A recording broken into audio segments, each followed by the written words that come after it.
Good morning, class 8C. In our previous class, we have discussed about methods of separation of solid-solid mixtures. In that, we focused on filtration process and evaporation. And then after that, we have seen the separation of calcium carbonate powder with common salt by filtration method. That was an activity.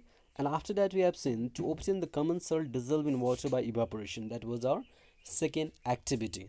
Now, today you are going to see crystallization process. What does crystallization means?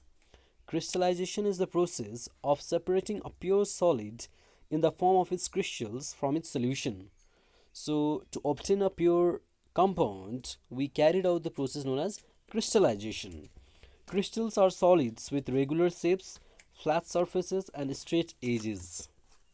Say for example, we have got the crystal structure of sodium chloride, copper sulfate. They have got the crystals structures, we can say. In the crystallization process, the principle that is involved is the pure crystals of a solid separate out on cooling from its hot saturated solution. So to obtain a pure crystals, we prepare a hot saturated solution of that, and after that we evaporate it, and the remaining that will remain will be a pure crystals of solid. For example, common salt obtained from seawater has many impurities and can be purified by crystallization process. So the common salt that we have seen in our previous, that is in evaporation, how we obtain the common salt from seawater by evaporation method. Now this common salt has got impurities that can be purified by this crystallization process, as well as impure samples of copper sulfate and alum are also purified by this method. Next process we have got is distillation process.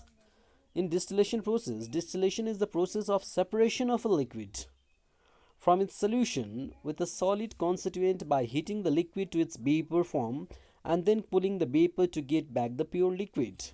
So in distillation process, what will happen? We'll have a solid liquid mixture, then we'll heat the liquid so that the liquid converts into the vapor form, and then when it's cool, you will get the pure form of that liquid. This method is known as distillation, and the pure liquid obtained we call it as distillate. So this is the distillation process. Now the principle that is involved in distillation is this method is used to recover both the dissolved solid and the liquid from their mixture. We can use for this method. For example, pure water or distilled water can be obtained from tap water by the process of distillation. So we can obtain pure water or distilled water. Distilled water is not fit for drinking, as it can dissolve all the minerals that is present in our body. So it is not advised to drink distilled water. Distilled water is used in the that car batteries and well in the recharging process.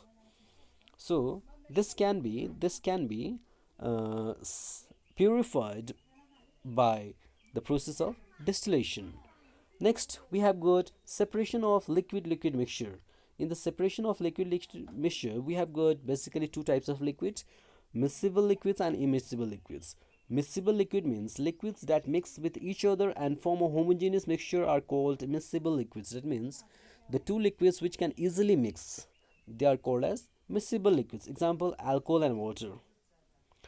Immiscible liquid means liquids that do not mix with each other and form separate layers are called immiscible liquids. So the two liquids which do not mix with each other and they can form a separate layer between the two compounds, we call it as immiscible liquid. Say for example, kerosene oil and water is an example of immiscible liquid. That means when you add kerosene oil to water, you'll find that they will separate between the two layers.